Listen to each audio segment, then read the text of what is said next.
सभी को नमस्कार।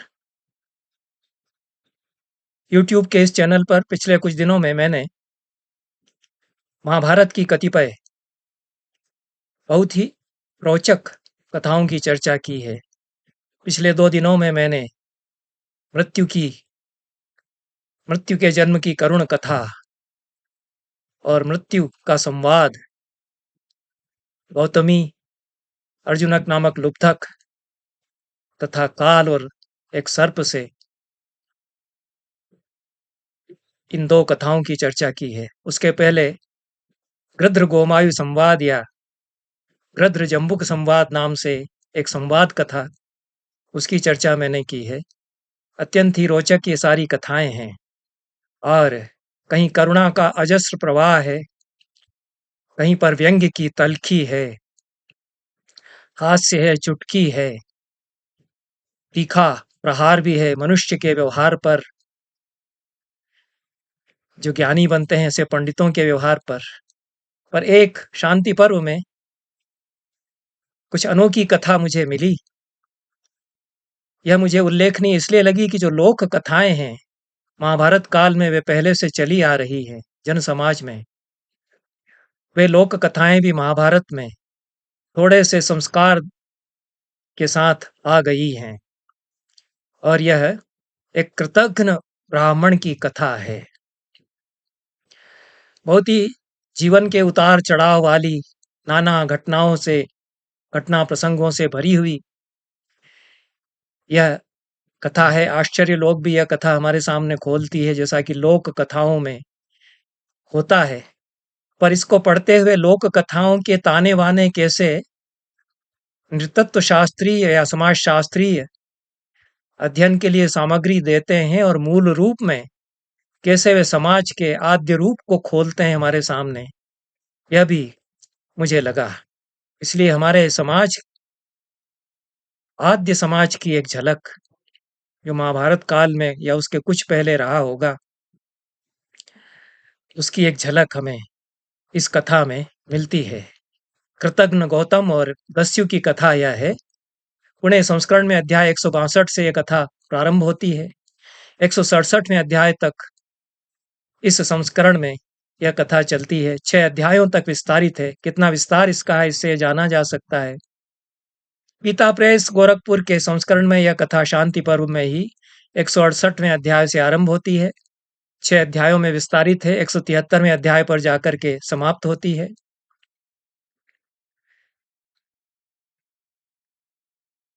कुंभकोणम संस्करण में भी इसी तरह से यह कथा है। अध्यायों की संख्या में किंचित हेरफेर है और गीता प्रेस गोरखपुर के संस्करण में कुंभकोणम संस्करण के कतिपय श्लोक मिला लिए गए हैं और श्लोक संख्या पुणे संस्करण में कुछ कम है, कुछ गीता प्रेस गोरखपुर के संस्करण में किंचित अधिक है। विशेष अंतर कथा में कहीं भी नहीं है। गौतम मध्य देश का एक ब्राह्मण है, बहुत ही विपन्न है। ब्राह्मण तो वह है लेकिन ब्रह्म वर्जित है। यह कथा इसमें आती है। कथा क्यों आती है कि युधिष्ठिर मनुष्यों के व्यवहार के संबंध में भीष्म से प्रश्न करते हैं कि मनुष्य की पहचान हम कैसे करें और किस मनुष्य से हम संबंध बनाएं। भीष्म बड़ी लंबी सूची देते हैं, उसको पढ़ने में तो एक पूरे वक्तव्य का ही समय उसमें हो जाएगा कि कृतघ्न लोग, अगुणी निर्गुण लोग, हीन लोग कैसे होते हैं और जो उत्तम पुरुष हैं, जो कृतज्ञ हैं, वो कैसे होते हैं, उनके गुण गिनाते हैं। तब उसके दृष्टांत के रूप में वे इस कृतघ्न गौतम ब्राह्मण की कथा कहते हैं। स्वाध्याय या शास्त्र कुछ भी उसके पास नहीं है, ऐसा उसको कहा गया है। यह कृतघ्न गौतम जो है वह भिक्षा के द्वारा जीवन निर्वाह करता है और भिक्षचर्य करते हुए, भिक्षा मांगते मांगते वह एक दस्युओं की बस्ती में पहुंच जाता है। दस्यु का अर्थ यहाँ गीता प्रेस के संस्करण में डाकू कर दिया गया है, वह मुझे उचित नहीं प्रतीत होता है। दस्यु ग्राम है, उसमें दस्यु जाति के लोग रहते हैं। मैं यही अर्थ लेता हूं क्योंकि वैदिक काल से ही दस्यु नामक एक जाति हमारे समाज में है। ऋग्वेद में भी दस्युओं का वर्णन आता है। तो वे चोर डाकू नहीं हैं, वह इसी देश की एक जनजाति है जो जंगलों में रहती है और कहीं-कहीं कुख्याति ऐसी जातियों की हो जाती है। हमारे यहाँ कंजर एक समुदाय है। उस कंजर को बदनाम करने के लिए अंग्रेजों ने एक अलग से कानून बनाया और ये अपराधी हैं कंजर लोग। ये उस कानून में परिभाषित किया गया कि अपराधी कौन होंगे? ये कंजर लोग होंगे। क्योंकि कंजर लोगों ने नाक में दम कर दिया था अंग्रेजों के, बुरी तरह तंग कर डाला था अंग्रेजों को और लूटते भी थे इनको। अमीरों को और अंग्रेजों को लूटते ही थे, लेकिन बड़े लड़ाकू थे। अंग्रेजों की हालत खस्ता उन्होंने कर दी थी, उसके लिए ये कंजरों के खिलाफ उन्होंने कानून बनाया। उसी तरह के ये लोग थे, दस्यु लोग बड़े वीर थे और आर्यों को लोहा लेना पड़ा इनसे, तो इनके लिए भी कहीं दुर्भावना झलकती है और अंततः तो डाकू ही कह दिया गया उनको। इस कथा से पूरी तरह से मिथ्या साबित हो जाती है धारणा कि दस्यु जाति के लोग बड़े ही सुसंस्कृत थे और सभ्य थे। इस कथा से तो मैं यही समझता हूँ। वो महाभारत में उसका वर्णन आया है। इसलिए डाकू जो कर दिया है और उसी में आगे कहा गया है कि वो शबर ग्राम था वहां पर, उसको भील अर्थ कर दिया है गीता प्रेस गोरखपुर के संस्करण में। तो शबर हैं और दस्यु हैं, ये जनजातियां हैं और ये वन्य ग्रामों में रहती हैं और अर्जुन खांडव वन का दाह करते हैं, ये लोग भागते हैं, संघर्ष इनसे होता है, बस्तियां इनकी उजड़ती हैं। तो संघर्ष इस कारण भी हुआ होगा कि महाभारत काल में नगरों का विस्तार हो रहा है, इनको नगर चाहिए, राजधानी बनाना है। ये लोग तो जंगलों में रह करके संतुष्ट हैं, वन के वन्य जीवन से, वन के कंदमूल फल खा करके। तो इनको उजाड़ा जाता है तब फिर ये भी आ जाते हैं, लड़ने पर आमादा होते हैं। यही तो हो रहा है, मणिपुर वगैरह में भी यही हुआ है। मैं जाके देख चुका हूँ, इसलिए गलत नहीं कह रहा हूँ। उत्तर भारत के, बिहार के लोग वहां पहुंचते हैं, सिक्किम में, मणिपुर में, जहाँ की घरों में कभी ताले नहीं लगते थे, वहां क्या क्या होने लगता है, या सिक्किम में मणिपुर दोनों में जाकर के मैंने देखा। तो ये सभ्यताओं के संघर्ष होते हैं, नगरों का विस्तार होता है। जो लोग तथाकथित सुसंस्कृत लोग हैं, वो अपनी संस्कृति का कथित रूप से विस्तार करते हैं। तो जो जनजातियों के लोग हैं, जिनको वो असंस्कृत मानते हैं, उनसे संघर्ष होता है। इस प्रकार का संघर्ष हुआ होगा, उसकी छाया महाभारत में यहाँ नहीं है। ये लोग कितने सभ्य हैं, मुझे तो यही लगा जिन जनजातियों का इस कथा में वर्णन है। तो उस कथा को मैं संक्षेप में पढ़ूंगा क्योंकि बड़ी लंबी कथा है और अद्भुत कथा यह है उस दृष्टि से। यह कथा मुझे इसलिए भी बड़ी उल्लेखनीय लगी कि वणिक लोग समुद्र यात्रा करते हैं, वणिकों के जो सार्थ हैं वो जहाजों से समुद्र में जाते हैं। इस तरह की कथाएं जैन साहित्य में बहुत आती हैं। अद्भुत कथा साहित्य जैनों का है। नाटक रामचंद्र मुनि के 2 नाटक, 2 प्रकरण, उन्होंने उनमें यही कथा है। मल्लिका मकरंद प्रकरण है और अन्य प्रकरण उनका है। तो जैन कथा साहित्य में, जैन प्रकरणों में जो रूपक का एक भेद है, उसमें इस तरह की कथाएं आती हैं। हमारे यहाँ इस तरह की कथाएं कम हैं क्योंकि जैन लोगों ने व्यापार को बड़ा बढ़ावा दिया। वो समुद्र से व्यापार करते हैं, पर ऋग्वेद में तो जहाज चलने के उल्लेख खूब आते हैं, समुद्र में यात्रा करने के उल्लेख खूब आते हैं। अश्विनी कुमार जो डूबते हुए किसी ऋषि को बचाते हैं जो समुद्र में जा रहा है कहीं। तो समुद्र यात्राएं तो खूब करते थे हमारे लोग। और वणिक, वणि लोग, ये लोग भी समुद्र यात्राएं करते थे, व्यापारी थे। तो उसके प्रसंग इसमें हैं, इस कथा में, इसलिए भी मुझे यह कथा उल्लेखनीय लगी। तो गौतम नाम का यह ब्राह्मण जो है, जो कि ब्राह्मणों के नाम पर कलंक ही है, यह मानना चाहिए। इससे यह भी लगता है कि ब्राह्मण ही उसको मान रहे हैं। न उसने वेद पढ़ा है, न शाखा स्वाध्याय कुछ किया है, उसको अपनी शाखा तक का पता नहीं है। जन्मना ब्राह्मण है, लेकिन ब्राह्मण उसको कहा है इस कथा में, ब्रह्म वर्जित ब्राह्मण है, यह भी उसको कहा गया है। तो ऐसे ब्राह्मण होते थे, उनको ब्राह्मण मान लिया जाता था। यही तो हमारी समस्या है वर्ण व्यवस्था की, कि जो ब्राह्मण वंश में पैदा हुआ, उसकी कोई रुचि भी अध्ययन में नहीं है, वह भी ब्राह्मण ही कहा जा रहा है। उसका कोई ऐसा लेजिस्लेचर नहीं है कि उसको वर्ण व्यवस्था में घोषित कर दिया जाए कि यह ब्राह्मण नहीं रहेगा, क्योंकि ये प्रकृत्या अध्ययनशील स्वाध्यायशील है ही नहीं। तो वह गौतम ब्राह्मण जो है, भीष्म बताते हैं युधिष्ठिर को, जब युधिष्ठिर पूछते हैं कि आपने इतने गुण बताए कृतज्ञों के, नीचों के, इतने गुण बताए कृतज्ञों के, उत्तम मनुष्यों के, इसको मित्रद्रोही कृतघ्न कैसा होता है हमको तो एक समझाइए उदाहरण सहित। तब 27वें श्लोक में पुणे संस्करण में इस अध्याय में उन्होंने पूछा। तब भीष्म कहते हैं कि मैं पुरातन इतिहास तुमको बताऊंगा। इससे भी ये लगता है कि ये बहुत पहले से चली आ रही कोई कथा है, जो लोक जीवन में प्रचलित कथा होगी। भीष्म के पास भी इस कथा ऐसी कथाओं का खजाना है। तो कहते हैं वो कथा मैं तुम्हें सुनाऊंगा। उदीच्याम दिशि यद्वृत्तम म्लेच्छेषु मनुजाधिप। हे मनुजाधिप, उत्तर दिशा में म्लेच्छ जाति के बीच में जो कुछ घटना घटी उसके बारे में मैं बताऊंगा। ब्राह्मणों मध्य देशी है कृष्णांगो ब्रह्म वर्जिता। कोई ब्राह्मण था मध्य देश में, काले रंग का था, ब्रह्म वर्जित था। ज्ञान से उसका कोई नाता रिश्ता नहीं था, वेद स्वाध्याय नहीं किया था। भीख मांग करके निर्वाह करता था। वह घूमते घामते भीख मांगते हुए किसी गांव में पहुंच गया। वो गांव लोगों से भरा हुआ था। ग्रामम प्रेक्ष जना कीर्णम प्राविशद भैक्ष कांक्षया। काफी बस्ती अच्छी है, यहाँ अच्छी भीख मिलेगी ऐसा सोच करके उस गांव में वह चला गया। तत्र दस्युर्धनयुत सर्व वर्ण विशेषवित्। वहां पर एक दस्यु रहता था, सारे वर्णों की विशेषताओं को जानता था, चातुर्वर्ण की भी व्यवस्थाओं को जानता था, बड़ा व्यवहारविद था, ज्ञानी था। ब्रह्मण्य सत्य संधश्च दाने च निरतो भवत्। क्या वर्णन उसका किया है। ब्रह्म ज्ञानी था, सत्यव्रती था, बड़ा दानशील था। अच्छी हवेली देख करके उस दस्युराज के, जो कि डाकू, गीता प्रेस ने अनुवाद किया है, लेकिन कोई डाकू ये नहीं है, लूटपाट करता नहीं है, ये तो उल्टे दान दे रहा है ब्राह्मणों को बुला बुला करके, खूब अपना धन लुटा रहा है और बड़ा सत्यव्रती है।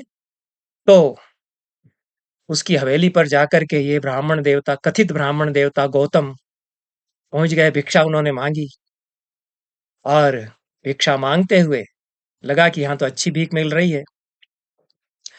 तो दस्युराज ने देखा कि कोई ब्राह्मण आया हुआ है, तो उन्होंने न केवल उसको खान पान से सत्कार किया, नए वस्त्रों का जोड़ा भी उसको दिया और कहा कि रुक जाइए, आप तो ब्राह्मण हैं, आदर करते हैं हम तो ब्राह्मणों का। एक दासी में दे देता हूँ, आपकी सेवा करेगी। उसको एक कुटिया भी दे दी रहने के लिए, कहा कि रहिए आराम से और आपकी सेवा यहाँ होती रहेगी। इनको लगा, दस्युराज को, जिसको दस्यु कहा गया है, कि कोई ब्राह्मण है, अच्छी तरह से अतिथि सत्कार इसका करना चाहिए।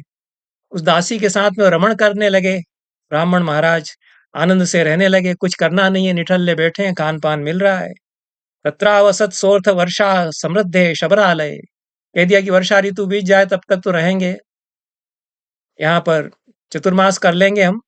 उस शबरालय इसको कहा है, जिसको कि भीलों का ग्राम अनुवाद कर दिया है गीता प्रेस ने गोरखपुर संस्करण में। तो शबर जनजाति है, यह प्राचीन जनजाति है और बाणभट्ट ने शबरों का वर्णन किया है। महाभारत में भी शबरों का वर्णन आता है। लोक जीवन के जो कवि हैं संस्कृत में, वे भी शबरों का वर्णन करते हैं। तो बड़ी वीर जाति थी और दुर्गा के पूजक ये लोग थे, ऐसा योगेश्वर जो बड़े महाकवि हैं संस्कृत के, वो वर्णन करते हैं। बाणभट्ट भी इसी तरह से वर्णन करते हैं। तो उसी गांव में शबरों की भी बस्ती है। उसी गांव में यह दस्यु, जिसको महाभारत ने कहा है, यह दस्यु जाति का एक अत्यंत सुसंस्कृत, सभ्य, समृद्ध व्यक्ति है, यह मानना चाहिए। और दस्यु डाकू नहीं है, एक जनजाति है।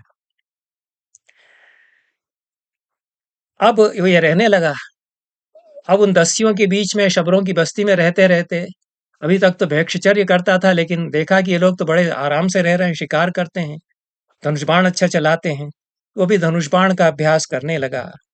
और जघान गौतमो राजन यथा दस्यु गणस्तथा। पशु पक्षियों का शिकार भी वो करने लगा। तो दस्यु भी समताम यात, दस्युओं की तरह उसका भी जीवन हो गया। जंगल में शिकार करके वो भी अपना पेट भरने लगा। उन लोगों को भी लगा कि कहाँ तक इसको भोजन देंगे। ठीक है, धनुष बाण तुम भी लो, हम लोग शिकार करके यहाँ पेट भरते हैं, तुम भी करो। इस प्रकार से ये भागते हुए हिरणों को तो मार नहीं पाता था, हिंसक जानवरों को तो क्या मारेगा, अभ्यास इसका ऐसा नहीं था। तो पक्षियों को मार डाल करके जी अपना ये पेट भरता था।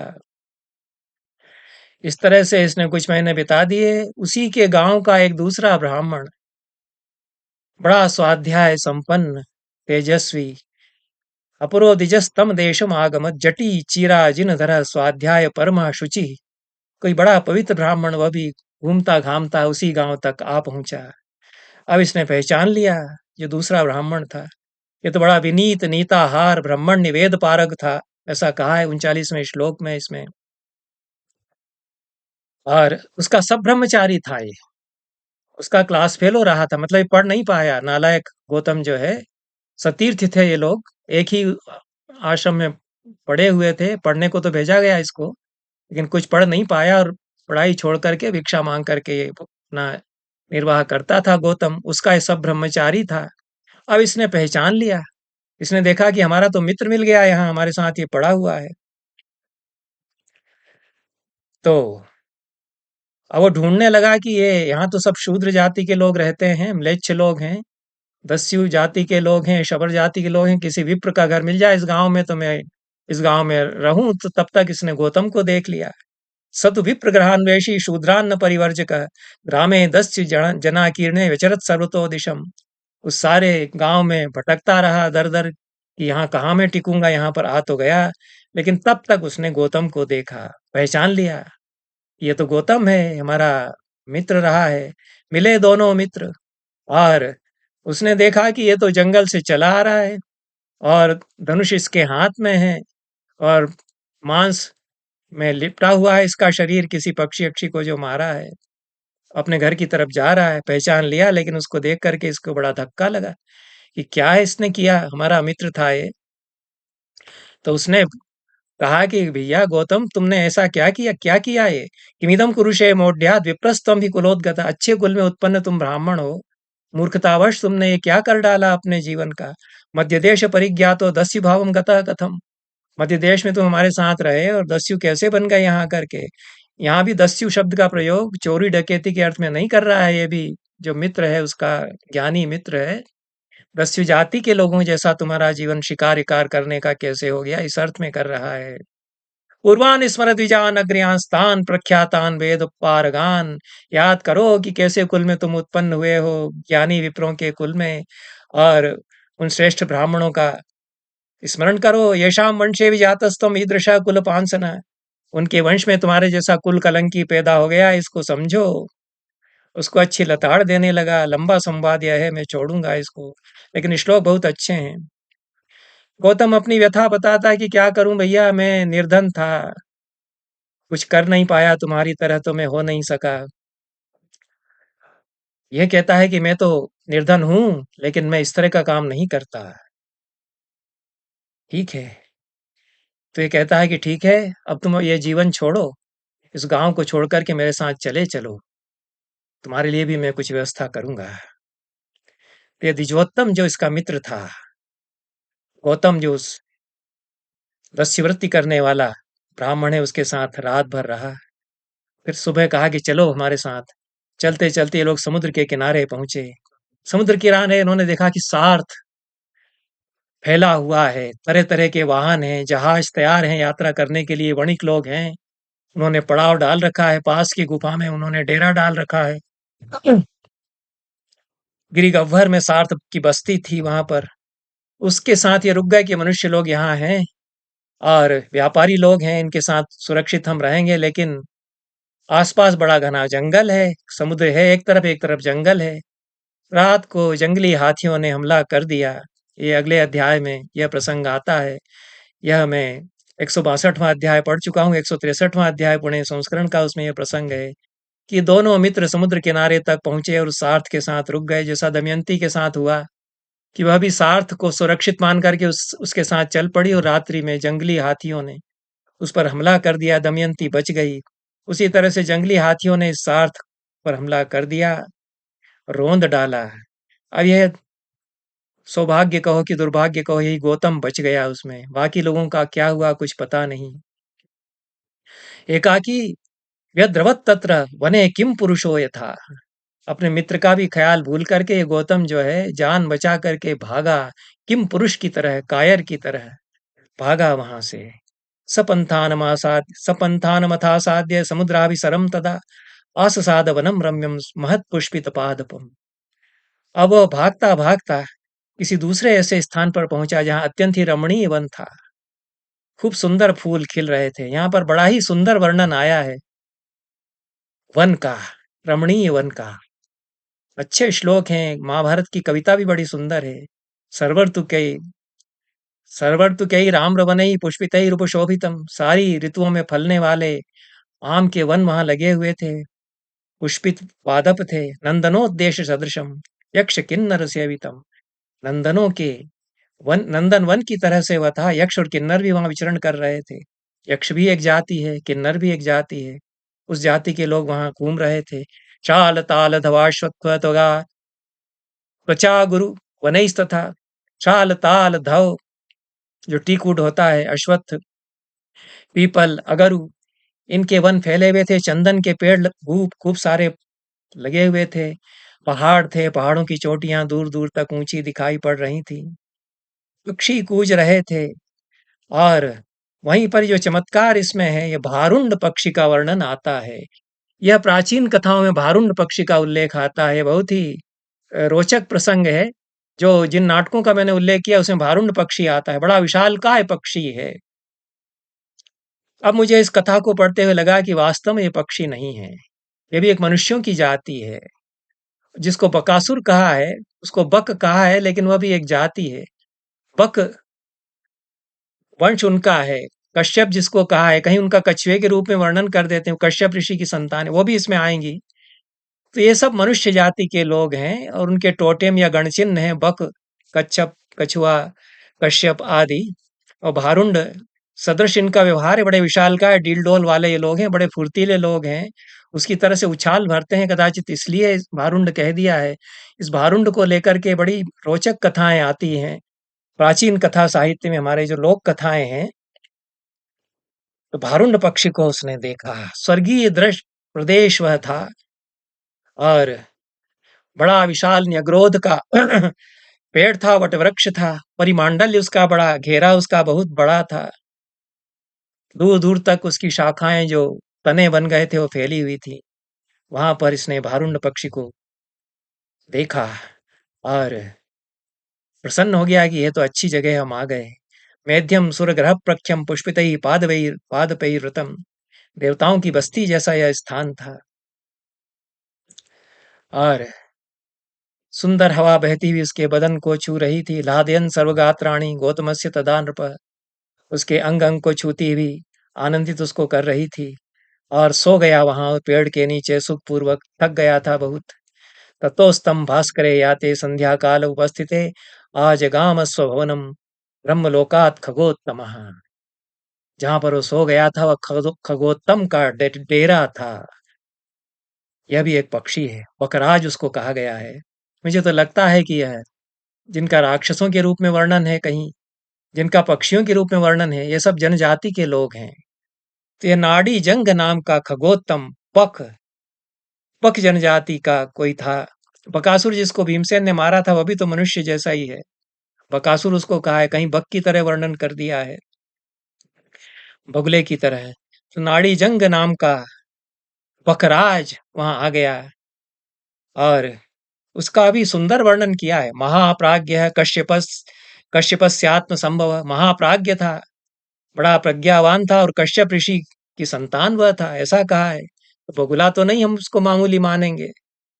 तो यह ये सब जो कथाएं में जो मिथक के आवरण में ढक गई हैं, उनमें जो नृतत्व शास्त्र है, पूरी सोशियोलॉजी और एंथ्रोपोलॉजी है प्राचीन काल की, और जो जनजीवन है प्राचीन काल का, उसको वह हमारा छिपा हुआ है, उसको समझा जाना चाहिए कि कितनी जनजातियों के वर्णन इसमें आ गए हैं। यह बकराज था, इसका नाम राजधर्म था। नाम भी बड़ा सुंदर है, कश्यप ऋषि की यह संतान है। तो यह भी बड़ा धर्मात्मा है और देवकन्या उसके साथ है, क्या कहना है। देवकन्यायुता श्रीमान विद्वान देवपति प्रभा। बड़ा विद्वान है, देवराज के समान है, बड़ा तेजस्वी सुंदर लग रहा है।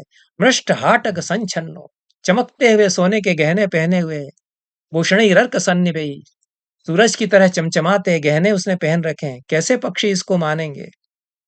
सारे अंग अंग में उसके सुंदर गहने हैं और देवता की तरह तेजस्वी है। श्रिया ज्वलन, ऐसी उसकी शोभा है कि प्रज्वलित सा लगता है उससे। तमागतम द्विजम दृष्टा विस्मितो गौतमो भवत। द्विज का अर्थ पक्षी भी है और द्विज का अर्थ द्विजन्मा ब्राह्मण भी है। अब जो अर्थ यहाँ पर लें, बक कहा है एक स्थान पर, ये गौतम जो अधम ब्राह्मण है, जो अपने मित्र को भी, जो किसी तरह उसको वहां से सुरक्षित लेकर के आ रहा था, उसको भी छोड़ करके भागा है जान बचाने के लिए, उसको देख करके बड़ा विस्मित हुआ कि कैसा परम तेजस्वी देवोपम पुरुष हमने देखा। और भूख इसको तेज बहुत लग रही थी। उसको देखते ही से, चूंकि ये शिकार करने लग गया था और हिंसा की भावना इसके मन में थी, उसको लगा कि अब इसी को मार करके खा जाऊं। लेकिन ये राजधर्म जो था, बकराज जो था, उसने देखा कि कोई भूखा प्यासा मनुष्य है, उसने स्वागत किया। स्वागतम क्षुत पिपासा परितात्मा हिंसार्थी चाप्यवेक्षत, ये भीष्म ने कहा है। क्षुत पिपासा से, क्षुधा पिपासा से भरे हुए हिंसा की भावना के साथ उसने उसको ताका। और ये राजधर्म जो है भोला है, परम तेजस्वी है, ज्ञानी है, लेकिन ये नहीं समझ पाता कि ये नीच ब्राह्मण कोई है, हमको ही मार डालने की घात लगाए हुए यह है। लेकिन स्वागत करता है बड़ी मधुर वाणी में, अच्छा हुआ कि आप यहाँ आ गए। और अस्तम च सविता यातः संध्येयम समुपस्थिता, सविता देव अस्त हो रहे हैं, हो गए हैं, सांझ घिर आई है, आप कहाँ जाएंगे? अच्छा हुआ आप आ गए, हमारे घर में आ गए, क्यों घुस गए, हम ऐसा नहीं कह रहे हैं। ममत्वम निलयम प्राप्त है प्रिया अतिथि अनिंदिता है, क्या भाव है कि आप हमारे प्रिय अतिथि हैं, आप आकर के यहाँ डेरा आपने डाल लिया, कोई बात नहीं, अनिंदित हैं आप, हम आपकी कोई बुराई नहीं करेंगे। पूजितो यास्यसि प्रातः विधि दृष्टेन कर्मणा, आपका अच्छा स्वागत सत्कार हम करेंगे, सुबह होने पर रात बिताकर आप चले जाइए। ऐसी मधुर वाणी सुनकर के गौतम बड़ा चकित हुआ और कौतूहलान्वितो राजन राजधर्माणमैक्षत, बड़े कौतुक से उसको देखने लगा कि क्या क्या इसके पास है। राजधर्म ने अपना परिचय दिया, भो कश्यपस्य पुत्रो हम माता दाक्षायणी च में, भैया मैं कश्यप ऋषि का पुत्र हूँ, दाक्षायणी देवी, जिनका कि कालिदास ने भी शाकुंतल में वर्णन किया है, यह आद्य माता है। कश्यप की पत्नी अदिति कहें, दाक्षायणी कहें, ये आद्य प्रजापति हमारे हैं। तो उसका पुत्र अपने को बताता है, आप अतिथि हमारे घर में आ गए, हे द्विजर्षभ आपका स्वागत है। इस यह कहकर के सत्कार किया राजधर्म नामक बक ने उस नीच गौतम ब्राह्मण का। शाल पुष्पमयीम दिव्याम रसीम समुपकल्पयत, शाल पुष्प से सुसंस्कृत ब्रसी ब्रसी ब्रसी एक मुड्ढे जैसा आसन होता है जो जंगली जाति वन जाति के लोग बनाते हैं। ये नाट्यशास्त्र में भी आसन विधान जहाँ बताया है 12वें अध्याय में, उसको किसको ब्रसी पर बिठाया जाए, किसको मुंडासन दिया जाए, किसको सिंहासन, इस प्रकार से भरत मुनि ने वर्णन किया है। तो ब्रसी का आसन उन्होंने उसको दिया और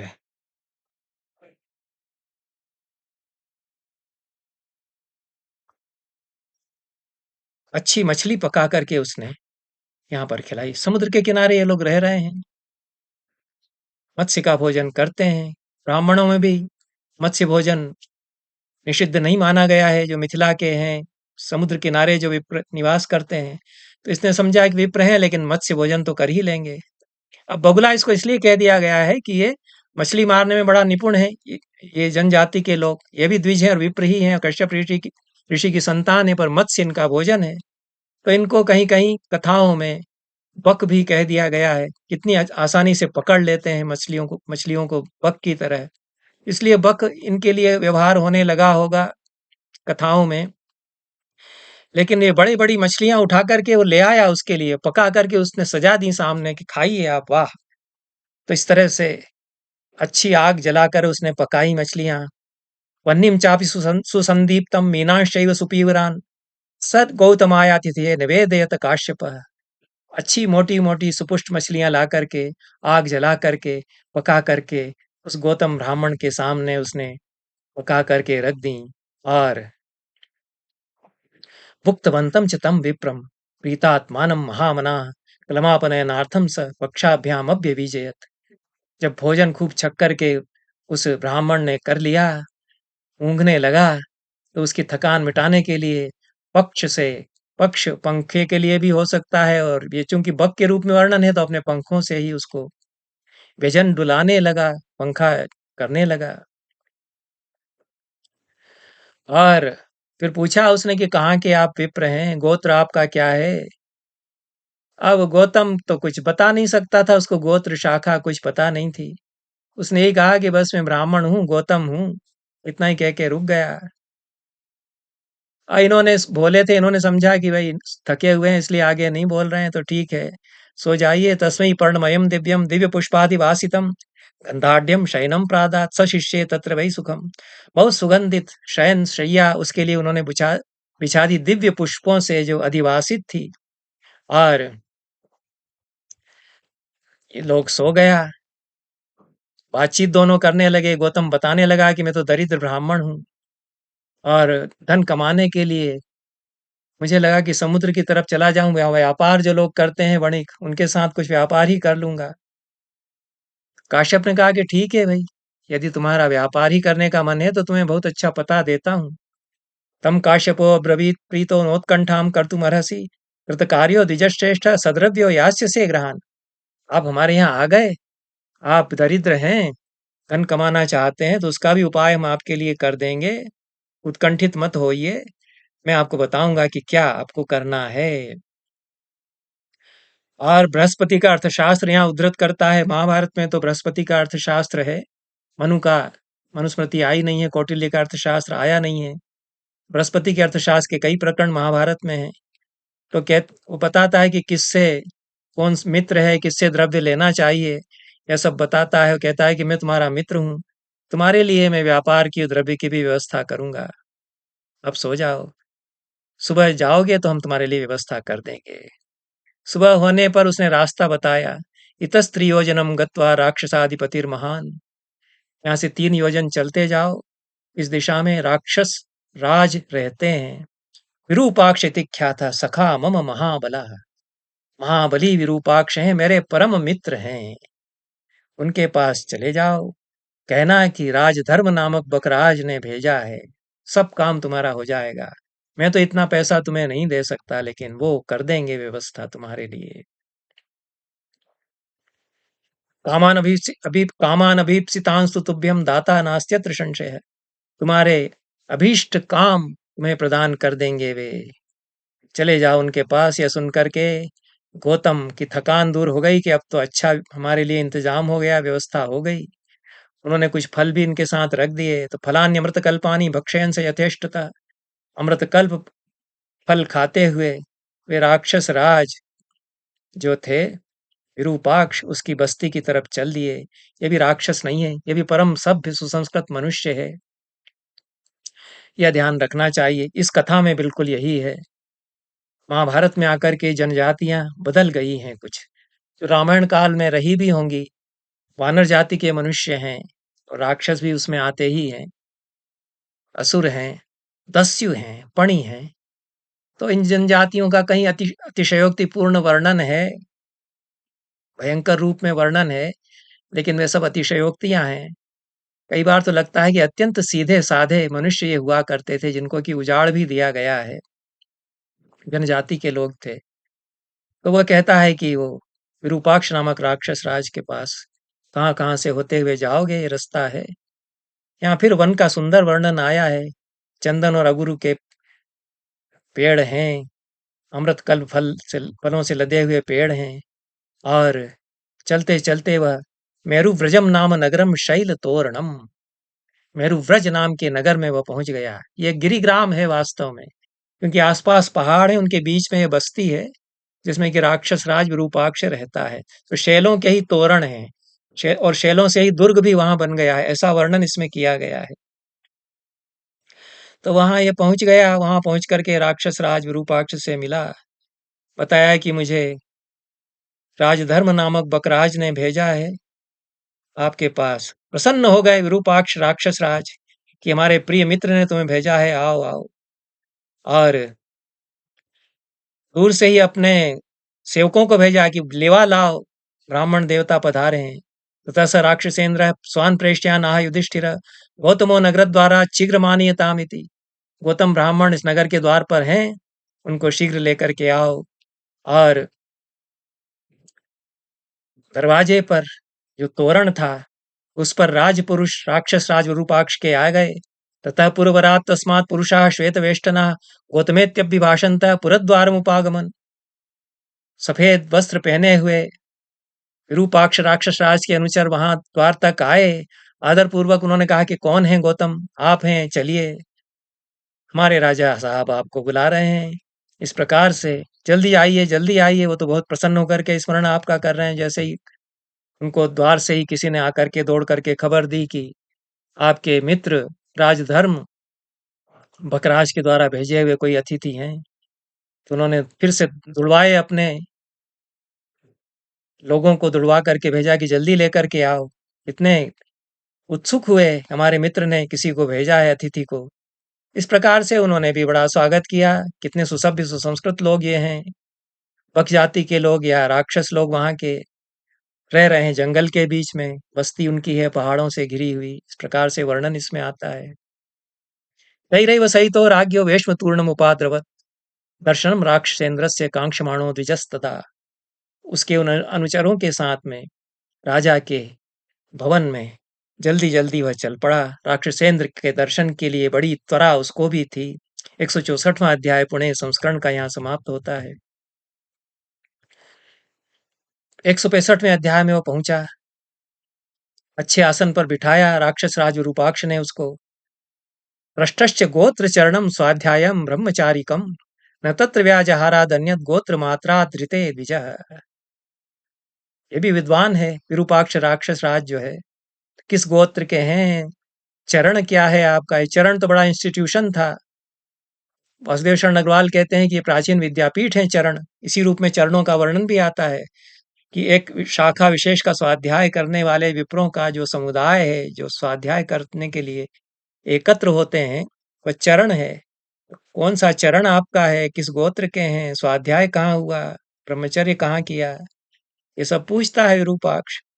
गौतम को तो इतना भी उसमें नहीं आया था कि जो मित्र मिला था उससे ही पूछ लेता है कि भैया तुम्हें याद हो तो बता दो, हम किस गोत्र, क्या स्वाध्याय शाखा हमारी है, क्या चरण है। तो इसने कहा कि अब मैं तो गौतम वंश का हूँ, ब्राह्मण हूँ, बस इतना ही कहा। और ये विरूपाक्ष समझ गए। ब्रह्मवर्चस हीनस्य स्वाध्याय विरतस्य च गोत्र मात्र विदो राजा निवासम समपृच्छत। ब्रह्म वर्चस से रहित है, स्वाध्याय विरत यह है, केवल गौतम ऋषि का की संतान में हूँ इतना जानता है। तो कहाँ के रहने वाले हो, यह पूछा उन्होंने। फिर कते निवास कल्याण किंग गोत्रा ब्राह्मणी चते, तुम्हारा निवास कहाँ है, तुम्हें अपना गोत्र मालूम अगर है कि गौतम का पुत्र हूँ, तुम्हारी पत्नी किस गोत्र की है, ये भी बताओ। बाकी सब चिंता मत करो, आनंद से यहाँ रहो, ठीक है, आ गए हो तो। गौतम बताता है कि मध्य देश का मैं ब्राह्मण हूँ, छबरालय में मैं रहा हूँ, और वहां रह करके मैंने वहां दासी से विवाह कर लिया था। शूद्रा पुनर्भूर भार्या में पुनर्भू शब्द यहाँ आ गया है। जो दासी उन्होंने दी थी वहां पर दस्युराज ने उसको, वह विधवा थी। याज्ञवल्क्य की स्मृति में कहा है कि अनेक प्रकार की पुनर्भू होती है, उसमें विधवा भी हो सकती है। विधवा विवाह के लिए याज्ञवल्क्य ने प्रावधान किया है। सती होने की तो बात ही बहुत दूर दूर तक है। विधवा स्त्री के लिए पुनर्विवाह की व्यवस्था याज्ञवल्क्य करते हैं। और पुनर्विवाहित जो महिला है उसके लिए पुनर्भू शब्द है। उसमें जो विधवा हुई है वह भी एक पुनर्भू हो सकती है, उसका भी विवाह होगा। ऐसा कई कैटेगरीज जो है पुनर्भू रीमैरिड लेडी की, पुनर्विवाहित महिला की बताते हैं। उसमें यह है कि विधवा दासी थी और ये इतने प्रगतिशील थे दस्युराज के, इन्होंने कहा कि ब्राह्मण आया है, इसका ही विवाह हम कर दें, विधवा यह है। तो उसको उन्होंने विवाह कर दिया। तो ये पुनर्भू मेरी भार्या थी, ऐसा बताता है। और यह सुनकर के राक्षस राज विचार करते रहे कि भाई अतिथि है हमारा, और इसको इसकी कैसे हम सत्कार करें, कैसा सुकृत होगा इसका सत्कार करने पर। यह सब बड़ा विचार वो करने लगे, यह इसमें कहा गया है। यह सब सोच अंत में उन्होंने कहा कि हमारे मित्र ने भेजा है, अब जैसा भी हो, शूद्रा इसकी भार्या है, जो कुछ इसने किया हो, लेकिन कश्यप ऋषि की संतान बकराज राजधर्म ने इसको भेजा है मेरे पास, तो इसके लिए मैं अच्छा ही करूंगा। तस्य प्रियम करिष्यामि सही माम आश्रितः सदा। वो मेरा इतने मित्र हैं, मेरे ऊपर बहुत निर्भर वो रहते हैं। इसको उन्होंने भेजा है तो मैं इसका प्रिय ही करूँगा। और वो कहते हैं उससे गौतम से कि कार्तिक्या मध्य भोक्तारः सहस्रम में द्विजोत्तमा। कुछ अतिशयोक्तिपूर्ण वर्णन है कि कार्तिक पूर्णिमा है या कार्तिक की तिथि है, 1000 ब्राह्मण भोजन करेंगे मेरे यहाँ आज। ये भी भोजन कर ले उन्हीं के साथ में। उनको जो दक्षिणा दूंगा इसको भी दे दूंगा, ठीक है। यह उन्होंने सोचा विरूपाक्ष राक्षस राज ने। उसके बाद 1000 ब्राह्मण आए, समलंकृत 1000 ब्राह्मण वहां पर आए, सुस्नात क्षौम वस्त्र पहने हुए, रेशमी दुकूल धारण किए हुए। विरूपाक्ष राजा राक्षस राज ने उनका स्वागत किया। विधि दृष्टेन कर्मणा यथार्थम प्रतिजग्राह। विधिवत स्वागत किया। जो ब्राह्मणों के सत्कार की विधि थी उन सब के लिए ब्रसियां बिछा दी गईं, आसन दिए गए और अच्छे कुथासन पर उनको बिठा करके स्वागत सत्कार उनको किया, अच्छी तरह उनको जिमाया। नक्षत्रपति की तरह, ताराधिपों की तरह वे ब्राह्मण वहां विराजमान हुए। सुंदर यहाँ जो पंगत बैठती है उसका बढ़िया वर्णन किया है। सोने की थालियों में ततो जाम्बूनदा पात्रीर वज्रांका विमला शुभा। हीरे जिनमें जड़े थे ऐसी सोने की थालियों में परसा गया भोजन और अन्नपूर्णाएं परस रही थीं। इस प्रकार से छक्कर के ब्राह्मणों ने वहां भोजन किया। विशेषतस्तु कार्तिक्याम द्विजेभ्यः संप्रयच्छति। इसमें थोड़ा सा ब्राह्मण भोजन का महात्म्य भी जोड़ दिया गया है। और शरद व्यपाय पर जो कार्तिकी पूर्णिमा आती है उसमें जो ब्राह्मण भोज करा देता है उसको, ये पौर्णमासी ही है। शरद व्यपाय रत्नानि पौर्णमास्याम इति श्रुति। स्वर्णम रजतम चैव मणिनथ च मौक्तिकम। ऐसी कार्तिक पूर्णिमा पर जो ब्राह्मणों को भोजन करा करके सोना चांदी मणि इत्यादि देता है, रत्न राशि देता है, इस प्रकार से उसको पुण्य मिलता है। यह सब उसने किया राक्षस राज ने। सबको रत्न भी दिए और इन सबको लेकर के आप जाइए। और ब्राह्मण लोग भी बड़े प्रसन्न होकर के वह सब जो दक्षिणाएं दी गई थी, रत्न स्वर्ण आदि दिए गए थे, उन सबको लेकर के, वस्त्र आदि भी दिए गए थे, उनको लेकर के चल दिए।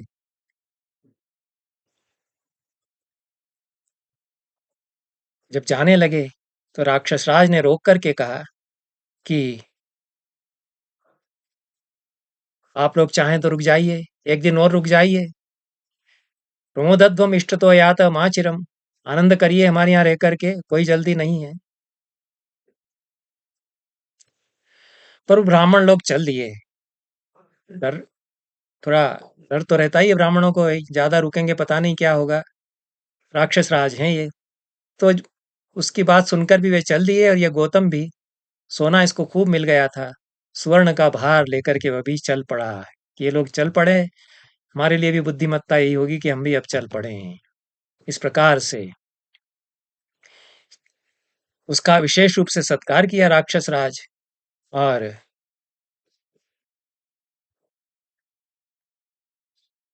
विरूपाक्ष ने इस प्रकार से जब वह चल पड़ा तो वापस आया पकराज के पास।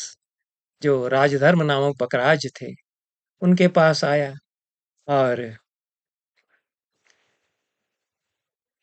मांस की इसको या तो लग गई थी लत। फलों से लदे हुए वृक्ष हैं रास्ते में, इन सब का उसको नहीं है खाने का मोह। और 165वें अध्याय के अंत में यहाँ कहा गया है कि वह बकराज के ही पास आया और उसको लग रहा था कि अब इतना भोला है कि इसको मार डाल करके मैं इसी को खा जाऊंगा, तृप्त हो जाऊंगा। अयम बकपति पार्श्वे मांस राशि स्थितो ममा। मांस खूब है इसका, इसकी काया में, इसको ही मार करके एवं हत्वा गृहीत्वा च यास्य समभिद्रुतम। सोना भी मेरे पास खूब है और इसका मांस भी लेकर के अब मैं चल दूं तो भोजन भी मेरे रुचि का मेरे पास हो जाएगा। सोने का तो भोजन नहीं हो सकता। 165वें श्लोक में, 165वें सर्ग के 31वें श्लोक में अंत में यह कहा गया है पुण्य संस्करण में। 166वें श्लोक में यह कहा गया है कि वो जाकर के वहां सो गया। खगेंद्र बकराज ने उसका स्वागत किया, उनके पार्श्व की शैया पर वह सो गया। कृतघ्नस्तु स दुरात्मा तम जिघांसु रजागरत। कृतघ्न दुरात्मा, उसकी हत्या करने की कामना वाला, वह रात को जागता रहा और आग उसने लगा करके उस आग में उसको जला डाला। पका हुआ भी उसका मांस उसको इस तरह से मिल गया। विपक्ष रोमाणम कृत्वा अग्नौ अपचत तदा, उसको उसने फाल उतार दी और आग में उसने पका लिया। यहाँ तो पक्षी की तरह ही वर्णन कर दिया है। कथाओं में प्रसंग इस प्रकार से आते हैं। मनुष्य रूप में भी वर्णन किया गया है। यहाँ कहा गया है कि उसके पंख और रोएं सब छील करके और उसका मांस पका करके और उसका मांस पका हुआ लेकर के एक पोटली में और बाकी पोटली में सोना लेकर के वह चल पड़ा। अगले दिन जब विरूपाक्ष राक्षस राज थे, उनको चिंता हुई कि हालचाल पूछें, हमारे यहाँ से वो ब्राह्मण गया है सोना वगैरह लेकर के, ठीक से पहुंच गया है या नहीं। तो प्रतिदिन वो उस खगोत्तम की वंदना करने के लिए जाते थे। यह इस नीच गौतम को पता नहीं था। उन्होंने प्रातःकाल भेज तो दिया, लेकिन वो तो प्रतिदिन उसका हालचाल पूछने जाते थे जिस गांव में वो रहता था। तो यह राजधर्म के गांव तक पहुंच गए जो बकराज था। वहां देखा कि वो तो नहीं है। इसकी वंदना करने के लिए जाते थे क्योंकि ये द्विज था, ये ब्राह्मण था, बकराज जो था। तो राक्षस राज प्रतिदिन इसकी वंदना करने के लिए संध्या में अपनी बस्ती से चल करके यहाँ तक आते थे। वहां देखा कि वो तो नहीं है। और बाकी द्विजों से उन्होंने पूछा कि क्या हुआ मेरे मित्र का। प्रतिदिन वो हमारे यहाँ भी आते थे, वो भी नहीं आए। हम यहाँ आए संध्या को वंदना करने, तो दिखाई नहीं दे रहे हैं। तो शंका मुझे हो रही है कि वो ब्राह्मण जो है वो ठीक नहीं लग रहा था। उसने कहीं मार तो नहीं डाला है मेरे मित्र को। यह वो राक्षस राज समझ गए थे। तो दुराचारस्तु दुर्बुद्धि इंगितै लक्षितो मया, उसके हाव भाव ही कुछ ऐसे थे। दुराचार दुर्बुद्धि वह था और निष्क्रियो दारुणाकार है कृष्णो दस्युरिवाधम, निष्क्रिय निठल्ला वह दारुणाकार वाला इसी तरह का लग रहा था। यहाँ दस्यु शब्द उस अर्थ में आ गया है जिस अर्थ में गीता प्रेस समझता है, लेकिन अन्यत्र यह सुसंस्कृत सभ्य व्यक्ति के अर्थ में है, जनजाति के अर्थ में है। तो गौतमस्य गतस्तत्र तेनोद्विग्नं मनो मम, वह गौतम ब्राह्मण जो ऐसा ऐसा है वह उसके पास पहुंचा है। मुझे बड़ी बेचैनी हो रही है, उद्विग्न है मेरा मन। तो है अपने बेटे को वह भेजता है कि पुत्र शीघ्र मितो गत्वा राजधर्म निवेशनम, हे पुत्र तू जल्दी जा राजधर्म के घर जाकर के जो मेरा मित्र है पता कर कि क्या हुआ। ये नहीं आए थे, मैं कुछ किसी प्रसंग से अन्यथा बोल गया हूँ। तो ये रोज राजधर्म बक ही उनके पास जाया करते थे। जब नहीं आए 2 दिन, तब इन्होंने अपने पुत्र को भेजा। यह प्रसंग है। ज्ञायताम से विशुद्धात्मा यदि जीवति माचिरम, विशुद्धात्मा बकराज वे जीवित हैं कि नहीं जाकर के पता करो। विलंब मत करो, तुम जल्दी दौड़ते हुए जाओ। राक्षस राज रूपाक्ष का पुत्र भागता हुआ गया अन्य राक्षसों के साथ में। जिस न्यग्रोध के नीचे उनका डेरा था, वहां देखा कि उनका कंकाल पड़ा हुआ है, हड्डियां उनकी पड़ी हुई हैं। रोने लगा राक्षस राज का पुत्र, और रोते रोते उसने राक्षस राज को बताया कि पिताजी वहां तो उसकी हड्डियां पड़ी हुई हैं। तब राक्षस राज ने उस गौतम को पकड़ने के लिए अपने दूत दौड़ा दिए कि देखो भागा है, अभी मिल जाएगा। ऐसा वह निकला और उसको पकड़ करके लेकर के आए पापी गौतम को राक्षस राज के सामने। आर्तनाद वहां हो गया। गौतम ने जिसको मार डाला था उस राजधर्म के ऐसे क्षत विक्षत बची हुई काया को, हड्डियों को देख करके सस्त्री सुकुमारम चपुरम बभूवा स्वस्थ मानसम, राक्षस राज की नगरी में स्त्रियां बच्चे सभी विलाप करने लगे। आर्तनाद फैल गया क्योंकि इनका बड़ा हितैषी मित्र था राक्षस राज का यह जो राजधर्म है। अस्य मानसैरिमे सर्मे विहरन्तु यथेष्टतः, पापाचारः पापकर्मा पापात्मा पाप निश्चय। राक्षस राज विरूपाक्ष ने कहा कि इस गौतम को मार डालो और इसका ही मांस पका करके तुम लोग खा जाओ, यह पाप कर्मा इस प्रकार से था, इसकी यही गति होगी, मार डालो इसको, ऐसा उन्होंने आदेश दिया। राक्षसों ने कहा कि इस कृतघ्न व्यक्ति का मांस हम नहीं खा सकते हैं, और भी जो नीच जाति के लोग हैं उनको दे दीजिए। कथा में आया है, कथा छल ये है, कृतघ्न व्यक्ति कितना घृणित होता है उसको बताने के लिए कथा सुनाते हैं। राक्षसों ने कह दिया कि इसको मार तो डालेंगे लेकिन नहीं खाएंगे।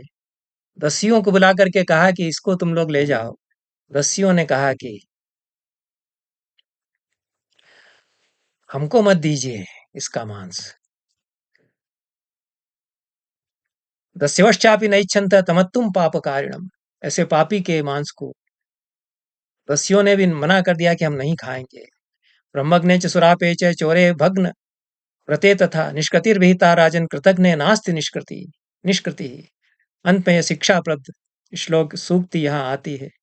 ब्रह्म हत्या करने वाले, शराबी, चोर, व्रत का भंग करने वाले, इन सब के लिए निष्कृति है, प्रायश्चित है। इन कृतघ्न के लिए कोई निराकरण नहीं है, उससे तो दूर ही रहना चाहिए। मित्रद्रोही नृशंसश्च कृतघ्नश्च नराधमः क्रव्यादैः क्रमिभिर्धान्ये क्रव्यादैः क्रमिभिश्चान्ये न भुज्यन्ते हि तादृशाः। मित्र से द्रोह करने वाला नृशंस, कृतघ्न, नराधम जो होता है, ऐसा जो नराधम कृतघ्न होता है, जो मित्रद्रोही और नृशंस हो, उसको तो कच्चा मांस खाने वाले जो गीध आदि पक्षी हैं और जो कीड़े हैं वे भी नहीं खाएंगे, इतना घृणित वह होता है। ऐसा 166वें श्लोक के अंतिम 25वें श्लोक में कहा गया है। 167वां श्लोक इसका उपसंहार है। भीष्म कहते हैं कि राक्षस राज विरूपाक्ष ने अपने मित्र के बचे हुए जो अस्थि आदि अवशेष हैं उनसे चिता बनवाई। यहाँ पर करुण रस भी है। उस पर रत्न गंध वस्त्र अच्छे अच्छे चढ़ाए, चिता को अलंकृत किया उसका अंत्येष्टि संस्कार करने के लिए, और चिता पर अग्नि उसने दी। प्रेत कार्य जो उसका और जो दैहिक कार्य है वह सब विधिवत कराया, संस्कार कराया। तो राक्षस राज विरूपाक्ष से प्रसन्न होकर के देवी दाक्षायणी वहां प्रकट हो गई। इन्हीं दाक्षायणी को सुरभि भी कहा है। कदाचित जो कामधेनु गाय है उसका भी यही रूप है, नंदिनी गाय का भी यही रूप है। यही आद्या शक्ति है, यही अदिति है, यही आद्य माता है। ये जो जनजातियों में कथाएं रही होंगी उनसे अदिति का स्वरूप बना, दाक्षायणी की कल्पना हुई और वे प्रकट वहां हो गई, और पयस्विनी होकर के उन्होंने ऊपर वर्षा की, क्षीर मिश्र अमृतकल्प वर्षा की। तस्या वक्त्रात् वक्त्राच्युतः फेन क्षीर मिश्रस्तदा तदा नघ। अब इन्हीं अदिति आद्य माता दाक्षायणी की कल्पना सुरभि गाय के रूप में भी की गई है। वह ऊपर प्रकट होती हैं, तो उनके मुख से जो फेन निकल रहा है वह अमृत कल्प है। वह उस चिता पर जब गिरा तो वह सोपतद वही तस्तस्याम चितायाम राजधर्मण, राजधर्म जो बकासुर था उसकी चिता पर उस फेन की कुछ बूंदें गिरी। ततः संजीवितस्तेन बकराजस्तदा नघ। वह बकराज उस अमृतकल्प फेन की बूंदों से जी उठा। उत्पत्ति च समय आय विरूपाक्षम बकाधिपः, एकदम से उठ खड़ा हुआ और बकाधिप वह राजधर्म अपने मित्र विरूपाक्ष से मिलने के लिए लपक पड़ा। और